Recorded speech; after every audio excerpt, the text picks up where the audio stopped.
Hey everybody, what's going on? Welcome back to the GameFix podcast. This is our second episode. I'm sorry if Zoom cuts out every now and then, but we're making it work while we're in the pandemic. Yep. We got Joel and Ellie behind me over here today. Exciting stuff. We're Nice. upgrading. We're on video. Video. Um, Yes. this Yes. is a big Slowly, deal. slowly but surely, we're increasing our production quality here. Exactly, man. So, Kyle, what have you been up to this week? Just a little. What have you been playing? What's going on? Mostly it's been Modern Warfare. With the new update, I've been grinding the new guns. Nice. I haven't played with the Ace Val except in private lobbies, but I'm loving the R700, which is what it should be called. I'm sorry, but SPR208 or whatever it is a silly renaming thing. It's the R700. Let's be real here. Outside of that, enjoying my 17 units of university and my multifaceted jobs, so yesterday I wore 4 different hats in the course of working for 12 hours. So Nice. lots of fun things like that. But yeah, I still sneak time in possibly to play video games while in class, although I'm not confirming that I'm doing that in case anybody ever sees, but I may be doing that. So yeah, fun things. But the Modern Warfare has been the main grind. Although I am finally giving into the Among Us. So starting tomorrow, I apologize for my video cutting out, but it's been temperamental all day. But I will be playing Among Us starting tomorrow. I've finally caved to my friends. Yeah, I'm gonna have to buy it, and we'll have Ashley buy it as well, and we'll get a couple of people. If you're a follower of the podcast, the 10 of you out there or whatever right now, hit us up in the comments, and we'll play Among Us with you. But we'll have to get some of our crew together. I've been playing Battle for Bikini Bottom. I just got the platinum today. 30th platinum, 3,000th trophy. Next game I'm hitting up. I'm really excited for this. It's so perfect. It's so perfect. I got the Mafia trilogy. I imported it over from overseas. From the because UK. That's the only way to get the trilogy. So I look forward to playing that. Probably start that up after we finish the recording. And then Crash Bandicoot 4, It's About Time, comes out tomorrow on 10/2. I thought I was getting my copy today, but it looks like I'm getting it tomorrow instead. So I'll be playing that this weekend. I'm a huge Crash fan. Excited to see it go back to the roots, and hopefully they can deliver. It's been a shaky, it looks like a shaky game now that it's coming to release date, but hopefully it pulls through. Did we do introductions to this one, or did we just like hop straight into it? Hopped straight in. We hopped straight in. All right, it's fine. If you want to get to know us better, I'm One Up Maddie. Check out the last GameFix podcast for my introduction. And likewise, and my working title, my real name is Kyle. So for all intents and purposes, that's what I'm referred to as. But I've been working on my personal branding, and thus far I've come up with MC Emerald, which is a melding of the 2 names I'm best known for in the gaming industry, which is Mordicon, which was the name I used since I was about 7 or 8 years old. And then more recently, all of my Call of Duties have been Emerald. So I kind of put the 2 together, and then we have the MC twist, being the MC. So anyways, that's our working title. We'll see whether or not that sticks around, or I might just go back to Kyle. But yeah. I like to refer to him as Slick Money Kyle, but that one didn't stick as far as it goes with him. No, it didn't. That was mostly a you thing. Well, what's on the agenda for today? Let's give a little bit of quite some big stuff. A lot of other people have been covering the upgrades to the PS5. There's some interesting things that we want to talk about from a business perspective rather than just the gamer side of things. Xbox Series X backwards compatibility numbers came out. A lot of people have been online talking about it. We'll recap, we'll review, and talk about some things as to what this means for the launch window for the Series X coming this fall. Cyberpunk crunch. How's this going to impact? It's getting real. It is. And how's this going to impact the bottom line for CD Projekt Red? Because they're going to be paying out overtime. Very interesting. Not typical you see that in the gaming industry. Amazon is going to be announcing Luna.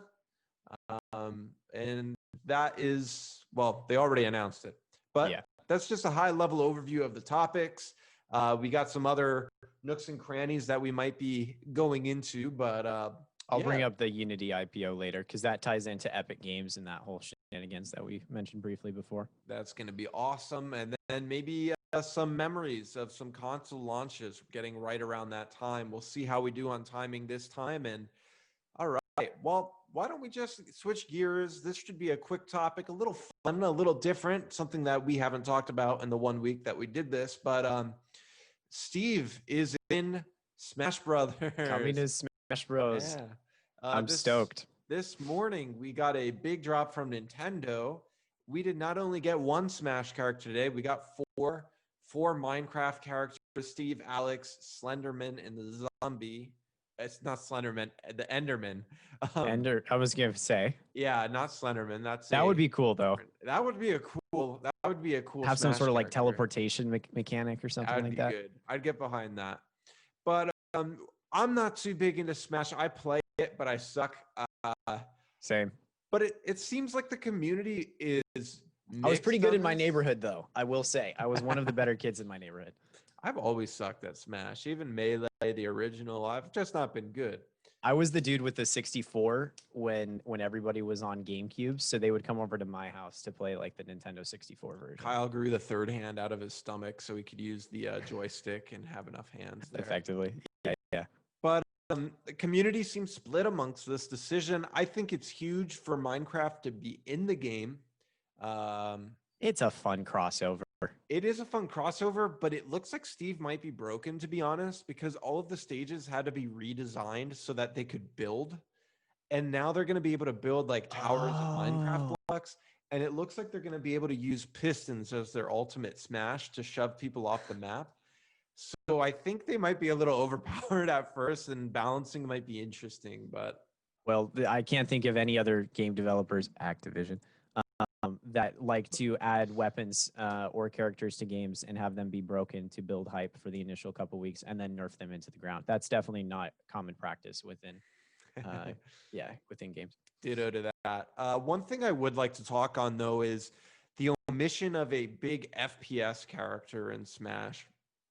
I think that's something that we've been missing for a while, and as far as I know in the roster, we really only have Samus from Metroid. And we have Joker. Metal Gear. Oh yeah, So, Solid Snake. We have Snake, but I think that's it. I don't think we ever got. I think Joker has a gun. I think he has a handgun. I'm not too sure. Okay. I haven't played as Joker. Yeah, I enjoyed playing Snake on the Wii. Oh yeah, and we have Star Fox. Now that I'm thinking about it, we do have Fox. So Star Fox doesn't really count though as an FPS character. He's got you're his right. blaster. You're right. I think that we need some representation from the FPS genre in everybody. Diversity training, and everybody keeps calling out for Master Chief or Doom Guy. Those are my picks. I think you're going to have a bigger issue in terms of the player demographic for having Doom Guy in it. True. I feel like you'll have an easier time with Master Chief. Having Master Chief in Smash would be an absolute blast, but especially because Halo 5 was T, so you can kind of get away with it more. And I just feel like the environment around Halo anyways is typically like more particularly fun. from the parental front. It's like more fun oriented. It's less intense than a guy slaying demons in literal hell. That's true, but they also have Bayonetta in there, which is an M-rated game. So a little bit promiscuous at times. Hey now. It'll be interesting to see with the remaining characters what they decide to do with the Smash game. I'm sure this is the best Smash that we've ever gotten. And honestly, I feel like this is going to become Skyrim, where it's going to be ported to every Nintendo console going forward. Mm-hmm. I don't think they need another Smash Bros. This is it. This is the one. I mean, what sort of innovation is there really to bring? It's like netcode is, you can't change netcode because like that's actually now a mechanic within the game and has been for decades, So it's like there's really not much you can really change with the game. All right, well, let's hit the e-break really, really quick and go to the upgrade system for PS4 to PS5 games. There's a lot of these that are different. Every game is different. Like Ubisoft, for example, all of their games pop the PS4 disc in. You have it on PS5 via backwards compatibility. Mm-hmm. Once a patch is rolled out for the PS5 optimizations, you will get the PS5 patch for free. So that's great. So the new Assassin's Creed Valhalla, if you buy it on PS4, you'll be good when the update comes out. Very interesting move from Ubisoft as well. They're one of the developers that I figured would nickel and dime people, but it looks like they're not gonna, which is great. I would recommend Mystic Gaming on YouTube. He just did a recent video about 30 upcoming PlayStation titles. Mystic's awesome. Yeah, we love him here. He's a great guy. If he ever wants to be a guest on the GameFix podcast with our 10 subscribers, hit us up. But he really breaks down game by game what is going on. What we really want to talk about is the business perspective of these games. For instance, I really want to touch on Spider-Man. I think people are kind of losing their shit over Spider-Man because the Spider-Man game for PS4, when you put it in the PS5, it will play via backwards compatibility. Compatibility, yes. But if you want Spider-Man remastered, you have to pay the $20 upgrade when you buy Miles Morales, or you got to buy the special edition of Miles Morales to get the remaster. I understand that. I'm not going to lie. I think the game kind of got tweaked enough. People are upset that your save files don't transfer over, but it's a new game. If they came out... That's actually, to that specific point, I would say, while I understand it is an annoying thing, that's never like been contested previously. And the example I would draw there in terms of save files not transferring when you're on a different technical edition of a game, an example being is if you play a game like Fallout 4, for example, and you play that on, and you have like a digital copy or a physical copy, and then you go out and you buy the Game of the Year edition, those save files won't transfer over. It's filed differently. At least for me, it was. I'm pretty sure. Interesting. Yeah. So you would, if you had the original copy of the game, then you would buy the season pass for it. But that wasn't working for me, and I know that's happened on other games to where when you buy like a complete Game of the Year edition, it's fundamentally treated as a different game, and save files won't necessarily. Now I think that's on a per game basis, but it's my point being is that it's not unheard of to deal with that. Not to interrupt, Kyle, but from the greatest source on the internet, reddit.com, it does appear Fallouts? that okay, then Fallout what game was it that 4 did does that to me? transfer over. Maybe it was Witcher.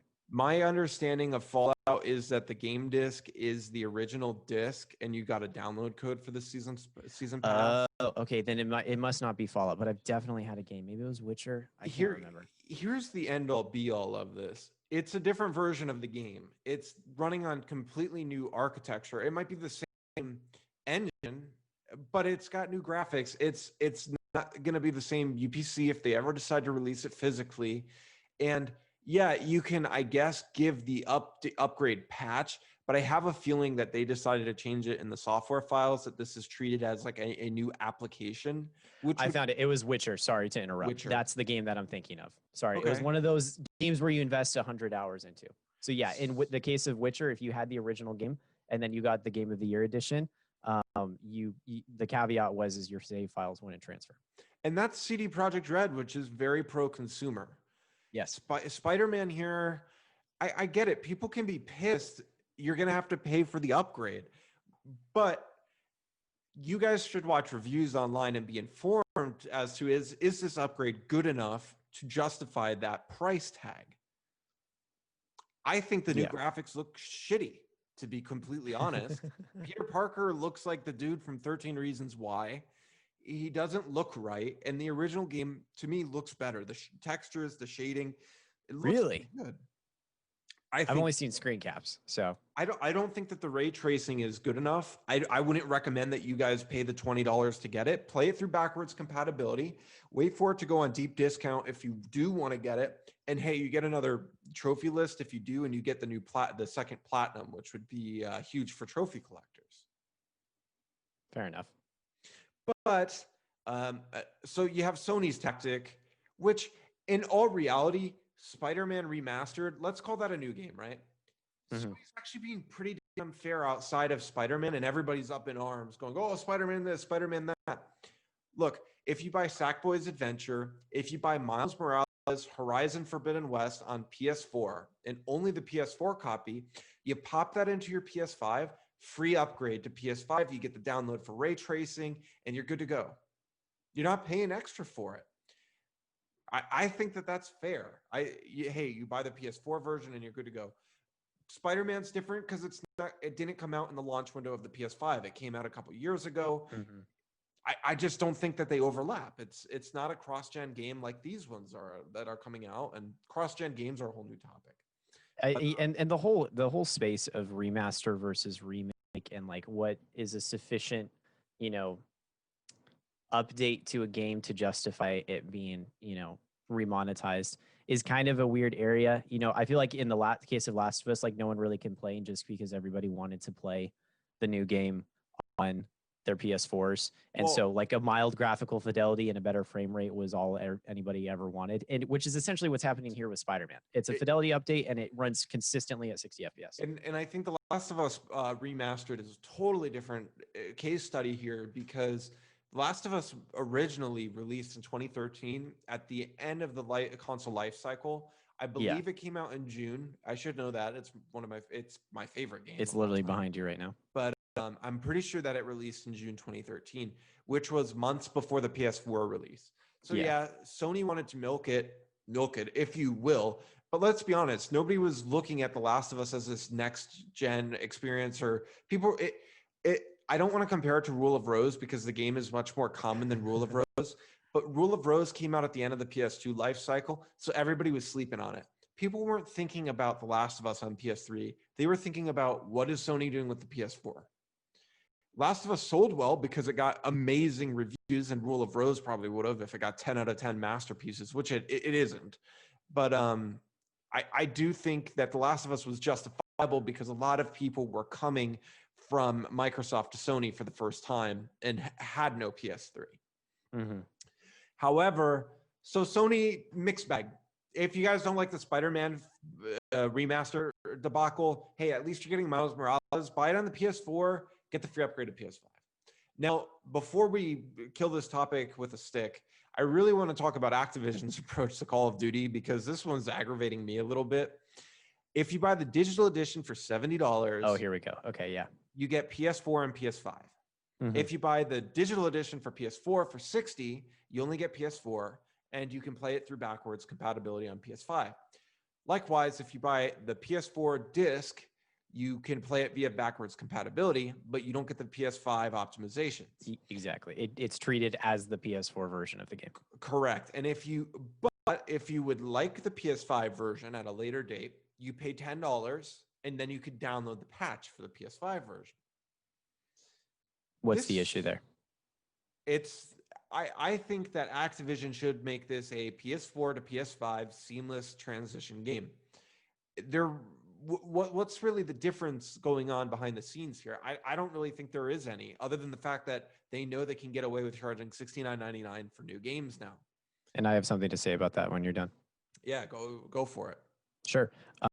So for me, all right, so we're going to get a little bit into the finance weeds here, but I think it's relevant.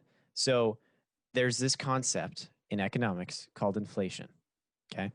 And the layman's terms of inflation, definition of inflation is that over time, the buying value, the real world buying value of the dollar goes down over time as more money is in circulation, okay? So it means in order to buy the same thing 15, 20 years later, you need more dollars, quote unquote, in order to purchase it. I think Zoom is lagging on me, but it's all right. And so let's apply this to video games. So video games, I think the $60 price specifically started with the beginning of the Xbox 360 and PS3 generation, correct? $60? No. Yes. $60 has been around since the Super Nintendo. It's been around since the Super Nintendo? Yes. Oh, I thought it was like Wii games and that whole generation where it started. No, so I believe that makes it even worse. I believe Super Mario 3 was $59.99 if I remember correctly. It might have been $49.99. Should have looked this up before. When did games become $60? Let's see. PS1. $60. Yeah. So PS1. Yeah. I agree with the inflation argument. Okay, so anyway, so my point being, looks like I'm having some sort of. I stopped your video for you because it was lagging out. Okay, thank you for doing that. All right, so my point being, well, so the fact that it goes back to PS1 makes this actually exponentially worse of a situation. But let's just apply this. Let's say everybody was totally fine with $60 games back when the PS3 and the Xbox 360 and the Wii were the consoles, right? Okay. So $60 then, the equivalent buying power of $60 today, you would need $72. Okay. So $60 in 2008 is equivalent to, let's see if it's current. Here we go. There we go. Nice. So $60 back in 2008 is equivalent to about $72, $73 today in 2020. So it's actually in terms of real world buying power, it's a very reasonable adjustment for games to be priced at $70 now with the new generation. People feel like they're getting charged $10 more, but in reality, in terms of the actual buying power of the dollar, it's actually slightly less than the adjustment. And if we ran the clock back further, all the way back to the PS1 days, then now we're talking 25, 30 years, Sure. Right? 96 or no, I want to say the mid 90s. 96, I believe, is when PS1. 96. Okay, so the inflation would be way worse. So that $60 game on a PS1 is probably closer to, I don't know, $80. I think it's close 80, to 100. People have done the math. It might be close to 100, which I totally agree. And the games are getting bigger and they're better. And it takes way more to develop a game these days than back then. Totally agree. But there is also a lot more sales on these big franchises compared looking back in the past. I don't necessarily agree with the fact that you got to pay $10 just to get that. Yeah, the segmentation. Sure, I understand. Like, so PS4 make it $69.99. Why should I be paying? Okay, because it's got ray tracing. Well, it's not even gonna be amazing ray tracing, or you get the SSD optimization on the game. Well, it's an early gen PS5 game, number one, and number two, this is a new system, so we got you by the balls, and you could pay whatever you want. Honestly, with the whole state of the world and the economy where it is, I don't know if $69.99 is going to survive as a price point for these games. You think it's going to regress back? I have a feeling that, like, okay, for example, you're going to see a lot more distinction in the market, right? You're going to have games like Miles Morales, which is $49.99 for PS5. I think it should be $39.99 for PS5, like Uncharted Lost Legacy. It's a side story game. It's not like this whole new thing. It's probably going to reuse a ton of assets from the original Spider-Man. For sure. That should be $39.99 on launch day. I'd agree with that. And to be honest, I don't know if I'll buy it on launch day. I probably will because it's on PS5, and I've been thinking, I'm like, I only want to buy it because it's a new thing, but I waited till Spider-Man hit $20 before I bought it. Yeah, and then you played the crap out of it. Yeah, and it was fantastic for $20. Also, $60 in 1997, okay, is about $97 today. Yeah, so it's $100. So back in PS1 days, everybody was chill with paying $100 for a game, for a video game for their new fancy console. And today, yeah. Anyways, but like Mafia Definitive Edition, isn't that much. Mafia Definitive Edition, for example, and then we'll move on to the next topic here because we're beating a dead horse here. Mafia Definitive Edition is 8 to 12 hour game. On a good day, it's 12 hours, right? If you're going really, really slow and looking at every nook and cranny, 12 hours. That game's $39.99. That game is not worth $70. Now, if you're into The Witcher, I don't love The Witcher, but if you're into The Witcher, I love The Witcher. You would easily pay $100 for a brand new copy of, let's say, Cyberpunk, right? Let's say Cyberpunk is to the standard of The Witcher and it's 10 out of 10s everywhere. That's a game people would pay $100 for. They're going to play it forever. Mafia Definitive Edition, Spider-Man Miles Morales, those are not $100 games. Okay, Spider-Man's not out yet, but I guarantee you it's not worth $100. Fight me on it. It's not. I just think there's a line in the sand, right? So I think we're going to see the $70 price. I think we're going to see these upgrade fees while we're still cross-gen. I commend Ubisoft for their decision for free upgrades. I think that is very pro-consumer, which is something they don't normally do. I think Bungie's done the same thing with Destiny. Yeah, if you have the DLC on a prior gen. Then and lastly, I just want to say I think we're going to see that divide more. Especially, we've seen it with indie games. I think we're going to see it with AAA games where like a studio is going to go, this game is a $50 game rather than a $70 game. I think that there's gonna, and that's how it used to be in NES. So AAA will remain in the $70 category, Yeah. but now $40 is $50 is going to become the new 40. Yeah, definitely. Add $10 to whatever was last gen. Sure. Yeah. Anyways, speaking of next gen, let's get into this a little bit. This we don't have to spend too much time on. All of you guys have heard about this. The Xbox Series X went hands-on with a bunch of people the last week. It's our first look at the console. Sadly, we have no new games to play on the console to see how they perform graphically with ray tracing compared to previous gen. Microsoft is good at that right now because they have nothing that is coming out launch-wise other than like Gears of War 5 is going to have a ray tracing upgrade. But again, all of these games that people tested on it are previous gen. And one that's interesting on here is Control, because Control, what wasn't talked about in the last segment, if you have Control, you got to play through backwards compatibility unless you have their Game of the Year edition, and barely anybody has it. So basically, if you want to get the ray tracing upgrades, you got to buy the game again. And it's a $40 game. $40 re-release with all the DLC, which Control is good, but if you own it. And the thing I that never played it, never interested me as much as the others. I was even surprised when we went to the Game Awards last year and it was a contender. It was good. It was it was good. Okay. I thought so. But what's the interesting thing about it within this whole debacle, the game's good. It's a weird storyline. I mean, I'm not speaking against it. I just don't have much experience with it. Yeah, what going into this part is the developers flipped the switch and gave everybody with a copy of Control the upgrade to the Game of the Year edition for free. And then 24 hours later, they flipped the switch off. They took the copy back, so now you don't have it. So they said it couldn't be done. Yikes! It was done. They just want you to spend $40 on their game, which is ridiculous, especially if you're an owner of the game and you supported the studio day one. I bought it on sale, but relatively close to launch. Anyways, that's the other topic. So Control though on the One X was 58 seconds to load from loading screen to loading to game. Oh, here we go. Okay, now we're getting some technicals. Yeah. 10 seconds on the Series X. That's an improvement.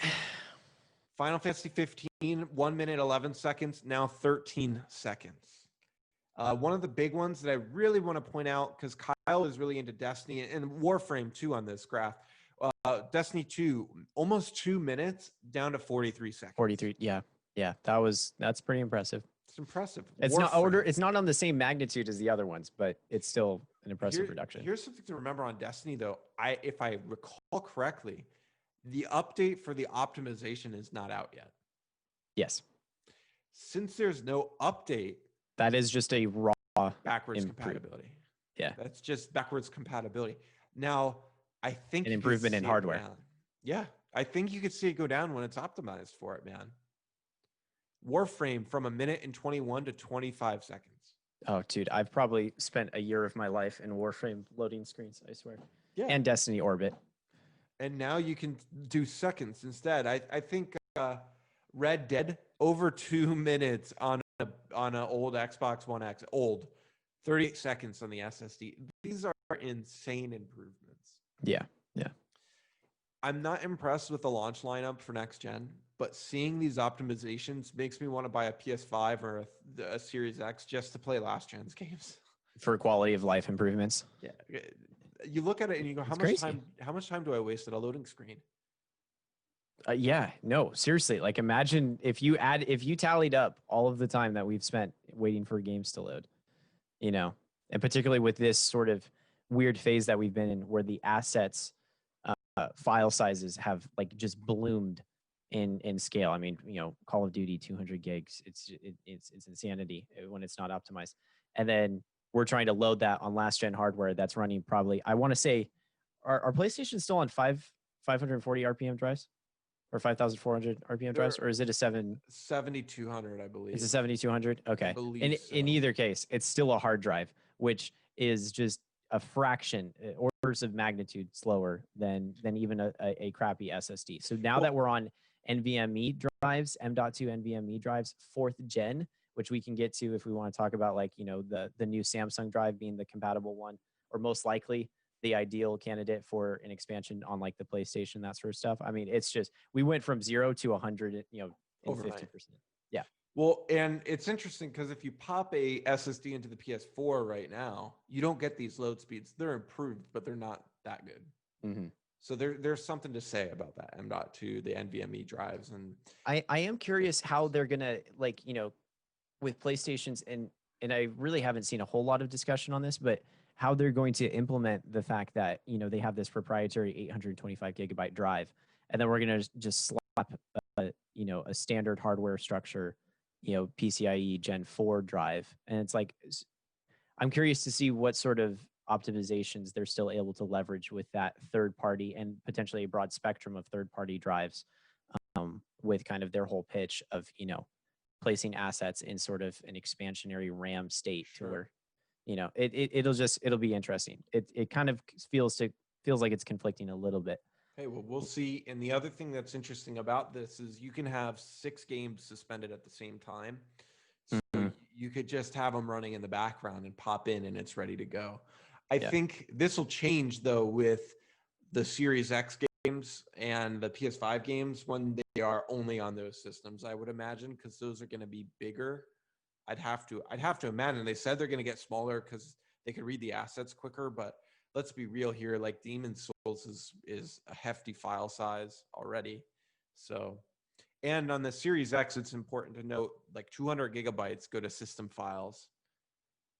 So, Oh, really? go from So a terabyte functionally, to it's 800.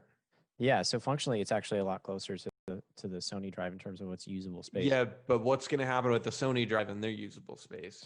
I do recall seeing it somewhere, but it definitely is. It is a portion of that 825. It's not like the 825 is the usable space, but I want to say it's not as bad as 200 gigs on Xbox. So Still kind of a bummer, especially because Sony is not letting you buy a memory yet. They're obviously gonna have to come out with something like Microsoft, but I mean, $200 for a terabyte of space too is insane. You're almost better off buying another console.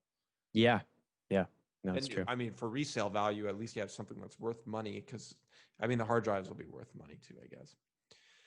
All right. Well, looking at Cyberpunk, another game that's going to have a free upgrade to PS5 and Xbox Series X. Because CD Projekt Red freaking rocks. It's awesome. And Witcher 3 is getting a free update too. But and I'm going to play that. Cyberpunk is not going to be ready to go at launch of the next gen consoles. It's going to take a little while for that update to come out. But the developers are crunching. Woo. Yes. As of the end of last month, was it when they formally announced that everything's hitting the fan? Yep. It is interesting to see because we were supposed to be playing this game in the spring. Yep. We were supposed to be playing this game in September. But then pandemic. We were supposed to be playing this game in November. We want to make it better. And will we be seeing this game get delayed again? Possibly. So according to the words of Adam Badowski, so he's one of their senior staff. I think he's the studio head of development was the title. He said basically they're doing everything within their power because they feel like they've expended every other option of not. So every other option in terms of postponing the launch. And so now they feel like they have no other, course of action other than to go into crunch. And so they feel bad about it because they feel like it kind of violates their company culture. But at the same time, they said like, we need to get this game out. So I totally agree on that. I think that they are trying to push and get it out. And for them to come out and say they're crunching is insane. I'm glad to see that they're going to be compensating people for it. Yeah, the 10% profit share. Yeah, crunch has been an issue in this industry forever. And we all know there's hundreds of videos on crunch, which isn't something we need to discuss. But the thing that's bizarre is that the game is finished content-wise, but it's game bugs. If it's Bethesda, it would be out already. Yeah, no, it would have been out in the spring, and we'd be like, well, actually, if you pay a $100 subscription fee, we'll fix the game by the end of the year. Yeah, and you'll be flying cars and glitching through everything. And I wonder how bad the bugs really are. Is it 100% polished where they could print it on a disc where it needs no day one patch? Probably not. But it's interesting that it's because of bugs and not content that they need to crunch. Yeah, I'm wondering if it's partially a backlash from initial impressions. Like, we had the little bit of the controversy about the gunplay, and then there was the melee combat and all that sort of stuff, kind of getting a little bit of pushback of people feeling a little bit disappointed in terms of the kinetics, in terms of the physics of it. So I'm wondering if maybe they're really trying to refine that process, because that might be a bit more Interesting. intensive than just like a, hey, this wall's geometry is messed up type of deal. Interesting. Yeah, for sure. I could feel like they really want this to be the best product that they possibly can make, and perhaps some of those changes are a little bit more significant than just fixing whether or not an asset is rendering properly or that sort of stuff. I feel like I'm wondering if they're making some pretty significant changes here in the last hour. But I'm interested to see too. Here's my predictions on it. If we don't see the game go gold by, I'm gonna call. Going gold meaning it's ready to ship. Yeah, going gold means that they're printing discs. Yes. I'm gonna throw out the date of October 21st. If it hasn't gone gold by then, you're gonna see it delayed again. With the 19th launch date in mind. Yeah. Yeah. So roughly 3 weeks. Yeah, I'd be fair with that. You need to be able to get the discs printed. You need to get them in the cases, and you need to get them packed and shipped to the distributor. And then that distributor then needs to deliver all of those games. Oh, definitely. I mean, I wouldn't be surprised. Honest, everybody's so used to huge day one patches. I feel like they could still be working on it and printing at the same time. I don't know. I mean, I agree. I think that you could see a pretty significant day one patch for Cyberpunk. I just wonder if they're in day one patch territory. We're cutting it really close to the release date here and going gold. Like Ghost of Tsushima, they delayed the game even after they had gone gold, I believe. And that was mainly, the delay was due to Last of Us being delayed. But they were ready to go gold pretty 2 months, I believe, in advance to release date. So it's just something to keep in mind here. We're about a month and a half away from launch. I mean, I want to play it. I'm not sure what to expect, but I want to play it. I think it's coming out on the 19th, even if it is kind of still broken. And what I will say to that is you can buy shares publicly traded of CD Projekt Red's parent company. And so they've made mention to, in fact, the Bloomberg article that I read on them made mention to the fact that investors have expressed feelings about what's been going on. And I think part of what I mentioned earlier of feeling like they've expended every other option is coming from the investor side. It's coming from the shareholder side of saying, hey, look, we know you guys want to make the best game that you can, and we're all dealing with this global pandemic. But you guys need to actually generate a return with this game and get some revenue coming in. So I feel like if they didn't have any monetary concerns about giving a return. Now, mind you, they're actually in a very strong cash position right now, and that was due to the fact that Netflix did the Witcher series, which then just overnight boosted all of the Witcher 3 sales. So they actually got a huge amount of capital. I want to say it was like 500 million thus far this year, something like that, additional revenue. So they're in a good cash flow position right now, but I think the investor side is saying, look, you've postponed this game nearly a year. You need to get this out on market. And so that's where they're responding by saying, look, this is our only option. We have to do full crunch. And we'll try to reward our staff as best we can. But I'm looking forward to play the game. Even if it is buggy, I know I'm going to have a blast with it because I'm just going to get immersed into that world. I'm literally like, me, Matt, like I kind of fit gaming in where I can to my daily life, such as the possibility that I may be playing video games during class. But this is a game I'm setting aside time for. I 100% agree, and I hear you on that. And I look forward to playing it, hopefully this fall, to form my opinions on it. Kyle, why don't you introduce us to the Amazon Luna and that whole thing real quick? I got to go put a baked potato in the oven for dinner. Um, Timing for this recording was not optimal, I guess, but We I could will be just back. pause. I will be back in. Let's just pause. I don't want to Okay. monologue about Amazon Luna. I'll be back in 2 minutes. All right, cool.